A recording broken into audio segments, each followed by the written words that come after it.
Comenzamos el año con muchos números que analizar, pero aún con un claro protagonista, el Hombre Araña. Hoy con dos novedades, el top 3 de las taquillas de 3 nuevos países de habla hispana y al final estaré hablando un rato con vosotros sobre cómo se presenta este 2022 en las taquillas mundiales. ¡No te lo pierdas! Comenzamos por la taquilla mexicana en el fin de semana pasado, el de Año Nuevo, con el octavo puesto con Clifford el Gran Perro Rojo, que ya se despide a la par que las fiestas navideñas con 2,9 millones de pesos, 33,3 acumulados. Séptimo puesto para Encanto, que esta semana ha sido capaz de pasar ya de los 100 millones. Sexto puesto para La Casa Gucci, otros 3.100.000, 70 millones acumulados. Quinto puesto para una película de terror que encanta a los mexicanos, Karen la Posesión, que debuta con 6,4 millones de pesos. Cuarto puesto para Kingsman El Origen, que tras un debut bastante correcto ha bajado muy rápidamente. Otros 2,4 millones, muy lejos de los primeros puestos, 105,9 acumulados. Tercer puesto para Matrix Resurrecciones, que parece que ha cogido algo de fuerza esta semana, otros 34,9 millones, 81 acumulados. Segundo puesto para Canta 2, que está siendo uno de los productos de animación más exitosos de los últimos tiempos, 80,7 millones en su segunda semana, acumulando ya casi el doble, 158,7. Spider-Man Sin Camino a Casa No Way Home, otros 230 millones de pesos, sigue haciendo números impresionantes, aunque fuera su debut seguiría siendo una cifra impresionante, pero es que ya acumula 1.353 millones de pesos, lo que equivale en dólares a nada menos que 66,3 millones. Recordemos una vez más que el récord en esta taquilla, la mexicana, está con Endgame y sus 77,5. Está bastante cerca. ¿Vosotros qué pensáis? ¿La superará o se quedará a las puertas? Hola, Peter.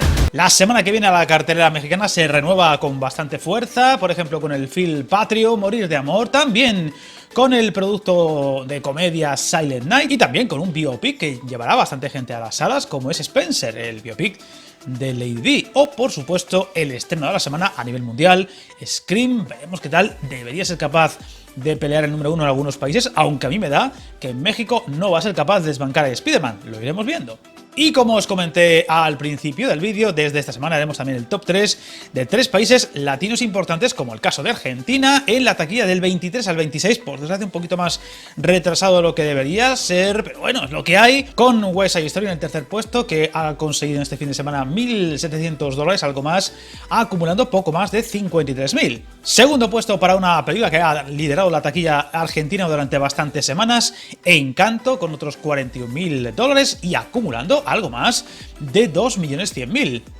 Y el número 1, por supuesto, como cabía esperar, en su segunda semana ya en cartel, Spider-Man No Way Home, otro $1.200.000. En Argentina lleva ya acumulados más de $10.700.000. Éxito allá donde se estrene. En cuanto a los números de Chile, estas cifras desde el 30 de diciembre al 2 de enero. Tercer puesto para French Dispatch, que consigue algo menos de $1.000. Acumulando 51.600. Segundo puesto para Eternals, que aquí ha hecho buenos números, con otros casi $1.000 más, acumulando casi 2,5 millones. Y el número 1 para Encanto, que lleva ya unas cuantas semanas al frente de esta taquilla, con otros $11.000, acumulando algo más de 1.300.000. Y el tercer país va a ser Colombia, desde el fin de semana pasado, con el tercer puesto para un producto de ese país, El Paseo 6, con algo más de $250.000, acumulando 740.000. El caso de Canta 2, segundo puesto, que ha debutado con 300.000, veremos si sube en las próximas semanas, y aquí también, como el resto prácticamente de países donde se ha estrenado, Spider-Man No Way Home, otros 700, casi $50.000 más, acumulando ya 8 millones, aunque atención, de momento al menos, la gran campeona del 2021 en Colombia ha sido Encanto, que ha acumulado hasta el momento algo más de $10 millones.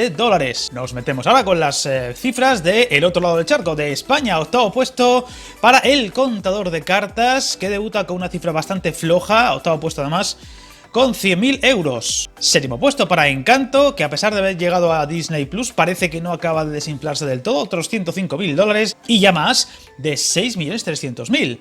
Sexto puesto para West Side Story, que más o menos mantiene el tipo, ha bajado bastante menos de lo que suele ser habitual en su segunda semana, a pesar de su flojo debut, $165.000, se acerca ya a los 800.000 acumulados. Quinto puesto para The Kingsman, no parece que haya enganchado demasiado al público, un debut bastante pobre en su primera semana, $301.000, es que es una cifra bastante decepcionante, aunque un poquito más desde su preestreno, casi medio millón. Cuarto puesto para la comedia española Mamá o Papá, que poco a poco ha ido ganándose su hueco, otros 308.000 euros más, acumulando ya casi 1.900.000 en una semana en la que apenas ha descendido. Tercer puesto para Matrix Resurrección, que parece que ha aguantado el tipo mejor de lo que se podía pensar, aunque desciende a la mitad de lo conseguido la semana pasada. Otros 329.000 euros, ha superado ya los 2.100.000.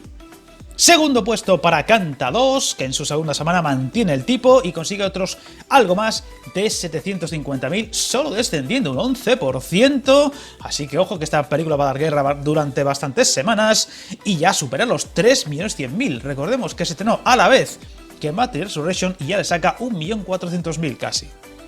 Y número 1, Spider-Man No Way Home. De momento no hay quien le tosa, aunque aquí sí tengo la sensación de que la semana que viene Scream la va a ganar, la va a derrotar. Otro casi 1,5 millones más, descendido un 39% nada más, y ya superando la barrera psicológica y complicada en España de los 20 millones acumulados. Vas a volar hacia las tinieblas para luchar contra fantasmas. En cuanto a lo recaudado en el pasado año, en 2021, en la taquilla española, ahí tenéis el top 10 con cifras que finalmente pues, no han sido para tirar demasiados cohetes, salvo algún caso concreto. Por ejemplo, curioso lo de Godzilla vs. Kong, que fue la primera gran campeona del año y ha quedado en octavo lugar. Eternal, séptimo puesto. Dune, al final, quinto puesto con algo más de 8.200.000. La verdad es que en España ha funcionado bastante bien, incluso ha ganado a nada menos que 007, lo cual es muy sorprendente. Y decir que, bueno, una vez más, Santiago Segura, fórmula segura, casi 8,5 millones y cuarto puesto. Venom rozando los 9 millones. Fast and Furious 9, a pesar de las malas críticas, superando los 9,5 millones, pero al final ha perdido ese campeonato, por así decirlo, de la taquilla española a última hora por Spider-Man No Way Home, que ha hecho nada menos que 15.300. Aquí no están todavía las cifras del pasado fin de semana. La semana que viene la cartelera española se vuelve a renovar tras el descanso navideño, por ejemplo con Macbeth, eso sí, un estreno limitado porque hará muy poco tiempo en salas y después irá a plataformas. También con el film francés Madeleine Collins o con el film de animación japonés Buscando a la mágica Doremi, que seguramente lleva muchos adeptos a este cine a las salas, y por supuesto, como en México, Scream, que aquí sí, ya apostaría por ello, va a ser número 1 y va a derrotar a Spider-Man. En México no lo tengo tan claro. Y ahora vamos con la taquilla estadounidense y canadiense de este mismo fin de semana. Octavo puesto para Los Cazafantasmas, unos auténticos supervivientes. 8 semanas ya en cartel y todavía dando guerra. 1.100.000 más y ya supera los 125. West Side Story, séptimo puesto, otro 1.400.000. Esta lleva mucho menos en cartel, aunque en Estados Unidos no está haciendo una taquilla demasiado mala. 32,1 millones. Matrix Resurrection en 3 semanas ya está empezando a bajar de una forma preocupante, otro 1.860.000 y rozando los 35 millones. Quinto puesto para la película deportiva de fútbol americano American Underdog, otros 2,4 millones, acércanse ya a los 20. Cuarto puesto para The Kingsman, la tercera entrega de esta saga, con otros 3,2 millones, 25 acumulados. Tercer puesto para el único debut importante de la semana, de 355 o Agentes 55, como se va a titular en España, una película con gran reparto femenino y que se ha quedado cerca de los 5 millones. Debut, vamos a decir, discreto, aunque no lo tenía fácil con la gran competencia que hay ahora mismo. Segundo puesto para Canta 2, que está dando mucho que hablar, otros casi 12 millones, superando los 100 de largo, casi 110, exitazo absoluto. Y número 1, una semana más, 4 ya haciéndolo, Spider-Man No Way Home, seguramente ya la semana que viene haya cambios, 33 millones más y nada menos que 668,7 ya acumulados en este territorio, unas cifras increíbles que la colocan ya a las puertas de entrar en el top 5 histórico de Estados Unidos y Canadá, a solo 10 millones de Infinity War y probablemente alcance a Black Panther. Avatar ya parece un poquito más complicado, pero desde luego cifras sencillamente increíbles. Todos mueren luchando contra Spider-Man. Es su destino. La semana que viene la cartelera estadounidense también se renueva de una forma importante, por ejemplo con la película de terror La Pata Sola, tal y como se va a titular en España. También con un estreno que yo lo pongo en interrogantes porque hay muy poca información, como es Sesame Street, es decir, Barrio Sésamo. Veremos si llega o se retrasa. Y también con Italian Studios y sobre todo, como en México y como en España, una película que aquí también creo que debería ser número 1 y adelantar al producto estrella de Spider-Man No Way Home. De hecho, las previsiones de taquilla para este debut en el mercado doméstico de Scream son de entre 25 y 32 millones. Ha bajado un poco respecto a lo que se rumoreaba hace una semana por el tema de Omicron, pero aún así buenas cifras y posiblemente sea número 1 en la cartelera estadounidense. Y vamos ya con los números mundiales, con King Richard, que apenas se mueve esta semana, al igual que Raccoon City, que no acaba de despegar. O Dune, que aunque ya casi no se mueve, sigue sumando algunos miles de dólares a sus arcas. ¿Llegará a los 400 millones? La que no se mueve ya parece que es la última de 007, sigue anclada en los 774 millones. Y Venom 2, que esta semana parece que tampoco se ha movido nada. Clifford, que a pesar de las navidades no va a acabar haciendo los números suficientes para acabar siendo rentable. El caso de La Casa Gucci, que ha superado por poco los 125. Encanto, que acaba de llegar a China con unos números bastante pobres, también lógicos, viendo lo que ha tardado en llegar hasta allí, y aunque se plantea ya en los 215,5. O lo último del Toro, que todavía no se ha estrenado en casi mercados, por tanto apenas tiene los números americanos y poco más. O el caso de Eternals, que muy prontito haremos un repaso país por país y que ya parece que poco va a moverse esos 401,7 millones. El caso del último de Spielberg, que ya ha superado una de esas pequeñas barras psicológicas, la de los 50 millones. O el caso de Cazafantasmas Afterlife, que tiene unos números bastante sorprendentes porque de esos casi 200 millones, 125 son del mercado doméstico, por tanto sus cifras mundiales no han sido para tanto. Canta 2, que en muy poco tiempo ya roza los 200 millones, prácticamente ya es un éxito asegurado. El caso de Kingsman 3, que sin saber todavía el presupuesto se acerca a los 75. O Matrix Resurrection, que se aproxima a los 125 millones, muy lejos aún de su mastodóntico presupuesto. Y por supuesto hay que detenerse con Spider-Man porque sigue sumando dividendos, supera ya los 1.500 millones y aún le queda mucho recorrido, aún no ha bajado del número 1 de los pedestales en ningún sitio. Y también importante porque fijaos, ya está como la octava película más taquillera de la historia, adelantando a Furious 7 y a Los Vengadores. Ahí es nada, muy cerca del Rey León y también bastante a tiro con Jurassic World. Ya parece más difícil que pueda acercarse siquiera a los números de Infinity War, por tanto el top 5, pero desde luego parece claro que el top 6 lo tiene al alcance de su mano. Lo iremos comprobando. Pues ahí siguen las cifras increíbles de Spider-Man No Way Home, son realmente impresionantes teniendo en cuenta que estamos en un contexto complicado y que sigue sin llegar a China, país donde debería hacer mucho dinero si las cosas fueran como deberían ser. Ahí me voy a orientar a lo que va a ser este próximo 2022 que acaba de empezar, un año importante, un año que debería ser el de la recuperación total de las cifras en los cines. Este año 2021 que dejamos atrás no ha sido tan mal año como se podía pensar en algún detalle, pero tampoco ha sido un año extraordinario. Ya lo visteis la semana pasada cuando hicimos el repaso de las 10 más taquilleras del 2021, donde, a ver, salvo 2-3 títulos muy claros y muy contundentes, sobre todo por la relación recaudación presupuesto, no ha habido grandes éxitos más allá de Spider-Man No Way Home, pero que ha sido al final y ha sido un caso completamente aparte. Ni siquiera las que han olido a gran éxito, como puede ser el caso de James Bond, ha hecho una taquilla realmente contundente en relación a su presupuesto, porque hay que decir que en algunos casos eran muy grandes, el caso por ejemplo de esta película que digo, o el caso de Furious 9, o por supuesto las películas de Marvel. Y ahí es donde está la clave, ese equilibrio entre el presupuesto y la recaudación. Ya sabéis que para que una película empiece a ser rentable o dar rentabilidad o dinero, tiene que recaudar al menos 2 veces y media o 3 veces el presupuesto. Si una película cuesta 100 millones, para que empiece a ser rentable tiene que hacer mínimo 250, 280 para empezar a dar dinero a los que han invertido, a los que han soltado la pasta y han hecho que ese producto sea posible. Y ahí es donde voy, a las 3 claves para que este año sea un gran año en cuanto a la taquilla. Para empezar, por supuesto, el punto 1, lógicamente, el tema del COVID, que yo creo que ya está dando los últimos coletazos fuertes, porque lo de Omicron está siendo muy sorprendente y muy llamativo en cuanto a las cifras de contagios, pero es cierto que con menor gravedad, tanto del propio virus como en consecuencia por el tema de las vacunas, y debería ser más rápido a la hora de extinguirse, entre comillas, y también un poquito más leve que en otros casos o en otras variantes, y lo estamos viendo, como a pesar de que se han disparado de una forma explosiva los casos, por ejemplo en Europa, el caso de muertes y demás, o en UCIs, no es tan llamativo como podría ser, o está muy lejos de lo que fueron las otras variantes. Así que creo que a partir de marzo o abril las cosas van a ir bastante bien en todos los sentidos. Si bien es cierto que incluso ahora mismo, con el virus campando a sus anchas por todas partes, ya lo estamos viendo, el tema de las restricciones, incluso en los cines, o la afluencia de la gente a los cines, no se ha notado. Solo hay que ver el caso de Spider-Man No Way Home, que con Omicron atacando a lo bestia es cuando más gente ha ido a ver una película. Así que yo creo que el virus va a ser más pasado que presente en este 2022 y que no va a afectar tanto a la taquilla, aunque ya hemos visto que ha habido 2 casos de retrasos muy llamativos. Uno que a mí me deja un poco descolocado, el de John Wick 4, porque no ha sido un retraso de unos meses, además llegaba en primavera, por tanto no entiendo muy bien el retraso y se ha retrasado menos que al año que viene. Yo creo que se debe más a lo que ha ocurrido con Matrix 4 que a otra cosa, como que no era el momento de estrenar una película de Keanu Reeves, aunque es cierto que John Wick ya es un personaje muy asentado y con muchos fans, y no entiendo muy bien el retraso. Y luego el caso de Morbius, que ha sido un poco más lógico.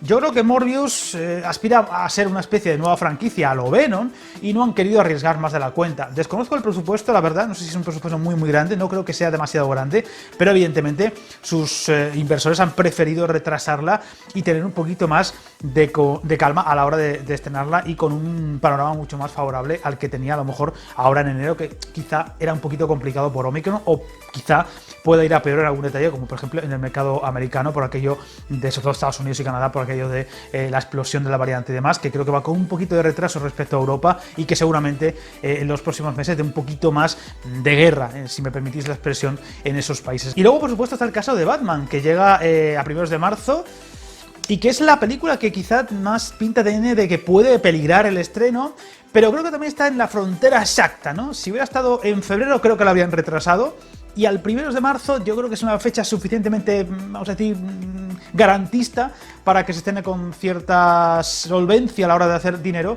y creo que la van a mantener. Y además con el caso de China, que para mi gusto es la segunda gran incertidumbre de este año. ¿Qué va a pasar este año con China? Este 2021 nos ha dejado 2 titulares importantes con respecto a China, y es que uno, ha sido el primer año en el que muchos estrenos potentes no han llegado a ese país, que es ahora mismo el segundo gran pedazo del pastel mundial de la taquilla después de Estados Unidos, y en algún caso incluso está por encima en cuanto a porcentaje de taquilla. Y otro, que los que lo han hecho, las películas que han llegado al país asiático, salvo la primera mitad de año, no han hecho grandes cifras. Dune hizo 40 millones, el caso de James Bond apenas 60 y pico millones, o sea, no ha hecho grandes cifras. Desde Godzilla y también el estreno de, además que fue un preestreno en ese país, de Furious 9, no ha habido otro gran estreno norteamericano o de carácter internacional que haya hecho unos grandes números en ese país, lo cual es muy llamativo y muy revelador. La sensación que yo tengo es que este año ha sido un antes y un después en el mercado chino. Ya empezaba a haber señales de que la producción patria, la producción propia de China en cuanto a cine iba a más, películas más agresivas, más potentes, con mayores presupuestos, más medios, y que además llevaban a mucha gente de ese país a las salas. Pero este año ha sido un año muy revelador. Ha habido una película que ha hecho más de 900 millones solo en China, lo cual es algo increíble. Ha hecho tanto dinero como los mejores estrenos de la historia en Estados Unidos, que era el mercado predominante hasta el momento. Es decir, la sensación que yo tengo es que el gobierno chino, que sabemos que es muy particular, va a primar ante todo, como pueda, una producción propia suficiente para llenar los cines todos los fines de semana, sin tener que recurrir al mercado extranjero, por lo que queramos llamar, el tema geopolítico y demás, también el tema de ideologías y demás, y va a hacer que sea más difícil que nunca que los estrenos foráneos, vamos a decir, en ese país, de Europa o de Estados Unidos, lleguen a estrenarse, vamos a decir, masivamente, o incluso lleguen a hacerlo sobre el papel, como ya está pasando en muchos casos en ese país. Eso va a hacer que la taquilla mundial baje bastantes enteros. Lo iremos viendo, porque el tercer punto, evidentemente, es el que ya venimos arrastrando desde hace un par de años, incluso algo más, es la lucha entre las plataformas y los cines. ¿Qué va a pasar? Este ha sido un año muy revelador. Era el año de, entre comillas, volver a las salas, pero sin dejar de atrás los estrenos en streaming. Y hemos visto caso para todos los gustos. Hemos visto como Disney, por ejemplo, daba un paso atrás con su idea de estrenar a la vez los productos más importantes en plataformas, Disney Plus en este caso, y en cines. Lo hemos visto, por ejemplo, ha habido productos como Luca, que han llegado directamente a plataformas, pero la mayoría de los estrenos potentes a partir de cierto momento han llegado primero a cines y un mes y medio, 2 meses después, lo hacían en Disney Plus. Lo hemos visto con Jungle Cruise, lo hemos visto también, por ejemplo, con los productos en Marvel, a excepción, por supuesto, de Viuda Negra, y es como que han buscado un equilibrio. Disney, si algo hace bien para mi gusto, es buscar lo más rentable. Disney quiere la pasta, quiere los dineros, quiere la plata, y si Disney ve plata en estrenarlo directamente de Disney Plus, lo va a hacer. Y si Disney ve más plata en hacerlo en cines y después en plataforma, lo va a hacer así. Y creo que ha buscado ya el equilibrio suficiente para que esto funcione. Porque la otra gran incógnita está sobre todo en Warner. Lo hemos visto. Este ha sido un año de grandes fracasos para Warner. 2021 ha tenido una verdadera retahíla colección de fracasos uno tras otro para Warner, que son muy llamativos. Y lo que ha pasado con Matrix 4 es tremendo. O sea, 190 millones de presupuesto y ya veremos si llega a recaudar una cifra parecida en cines, y por culpa, entre otras cosas, de haberla estrenado a la vez en HBO Max. Últimamente hemos visto mucho como Tom Cruise se ha peleado con Paramount por el tema de sus películas, sus próximas películas, donde él es también productor, aparte de protagonista, como Top Gun 2 o como la nueva de Misión Imposible, y ha intentado que haya un equilibrio. Paramount quiere mes y medio en cines y después a la plataforma, y Tom Cruise quería más, quería mantener un poco el estatus que había antes de 2-3 meses en cines y después en plataformas y formato físico. Y va a estar ahí la cosa, va a estar el mes y medio casi seguro, como mucho 2 meses, porque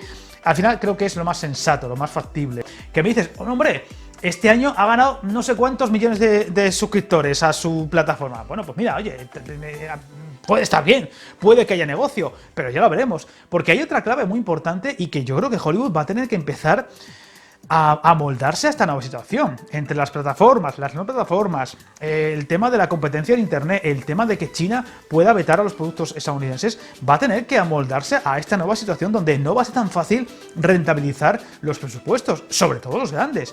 Este año, películas, por ejemplo, como Venom, ha sido muy rentable gracias a que tenía un presupuesto, vamos a decir, moderado. O el caso de Halloween Kills quizá es muy llamativo. Si tú tienes un presupuesto de 80, 90, 100, 120 millones, va a ser más o menos factible alcanzar una rentabilidad fácil o segura. Pero si te vas a 200, 250, 300, como en algunos casos, es muy difícil, más ahora que nunca, alcanzar la rentabilidad. Y yo creo que Hollywood va a tener que buscar esa fórmula para no tener que llegar a esos megapresupuestos, no sé si con bajada de sueldos, quizá también con una búsqueda de unos efectos más prácticos que digitales, que suelen ser más caros. Yo entiendo, por ejemplo, que una fórmula que podrían buscar es que los actores más estrellas o los grandes directores no cobren sus 10, 12, 15, 20 millones por adelantado, sino que sea un porcentaje de taquilla o de beneficios de taquilla para que también se involucren más en los proyectos, lo cual también es una cosa. Yo, si fuera productor, me molestaría mucho esa sensación que hay de que si tú haces una película palomitera, la tratas como si fuera basura y luego te vas con el director de culto casi gratis para trabajar con él, porque claro, gracias a esa película a lo mejor coges prestigio o te llevas un premio u otro. Oye, es como los futbolistas cuando se van con las selecciones gratis y dejan tirados a los equipos y se lesionan muchas veces con las selecciones. Es un poco eso, ¿no? Oye, el que te paga es el equipo, el club de fútbol, y tenés que mirar más por ese equipo que por la selección. Que al final, pues oye, es tu país, todo lo que tú quieras, pero no te paga nada, salvo que ganes un mundial o una Eurocopa o algo por el estilo. Y es una cosa muy sorprendente que no se acaba de imponer y creo que va a tener que ir por ahí. Y tampoco estaría mal que intentaran combinar un poquito más efectos prácticos o rodajes en exteriores, más que pantalla verde o efectos digitales por doquier, que al final es mucho más caro de producir que lo que se ha hecho toda la vida. Y ahí es donde voy ahora, en mi último punto de este anexo que hemos hecho en el vídeo, y es que creo que este año va a ser un año en el que va a haber más de una película, como el caso de 2021, por encima de los 1.000 millones, y creo que va a haber por lo menos 3, 4, 5 títulos que sí que podrían rondarlos o llegar a esa situación. Vamos a ver qué pasa con The Batman. La veo un poco ahí entre paréntesis, porque al ser para mayores de 18, quizá incluso de 16, lo veo complicado, pero puede ser una película que tenga un gran tirón y mínimo haga 750, 800 seguros, y a partir de ahí veremos qué pasa. Y también quizá hay 2, 3, 4 fórmulas seguras, que son las que llegan, por ejemplo, con los dinosaurios, con Jurassic World Dominion, que seguro que hace más de 1.000 millones, casi seguro, además en verano es una fórmula segura. Hay un par de títulos Marvel que pueden aspirar a hacerlo, como el caso de Thor o el caso de Guardianes de la Galaxia. Son dos títulos que deberían hacer 1.000 millones o acercarse o quedarse muy cerca. A ver qué pasa con Doctor Strange, que después después de lo que hemos visto con Spider-Man, puede ser otro título que lleva a mucha gente a las salas. En fin, lo que pasa con Spider-Man es un poco eso, ¿no? Hemos visto muchos personajes que no acababan de enganchar o nuevos personajes que aparecían en Marvel y no han llamado tanto la atención a la gente como los de antes. Así que es posible que esos tres puedan acercarse o superar en algún caso los 1.000 millones, y yo creo que también en las dos grandes películas que van a llegar al final de año, como el caso de Avatar 2, si es que finalmente llega este año, y Aquaman 2, deberían ser capaces de llegar a los 1.000 millones, porque además creo que visualmente van a ser muy potentes y encima llegan a una etapa muy buena para la taquilla como Navidad. Y luego títulos como, yo que sé, pues como el caso de Top Gun 2, no creo que haga tanto dinero, o el caso de Misión Imposible 7, también lo veo complicado, porque la saga de Misión Imposible es muy taquillera, pero nunca ha hecho unos millones tan bestias como para acercarse a los 1.000. Por tanto, yo lo veo complicado. Así que nada, encantado de saber vuestra opinión, vuestras apuestas para este año, o cómo lo veis, cuáles son vuestras favoritas para hacer más taquilla, vuestras campeonas del 2022, lo iremos viendo. Y como siempre, ya sabéis, para Frasando de Robocop, no os metáis en líos.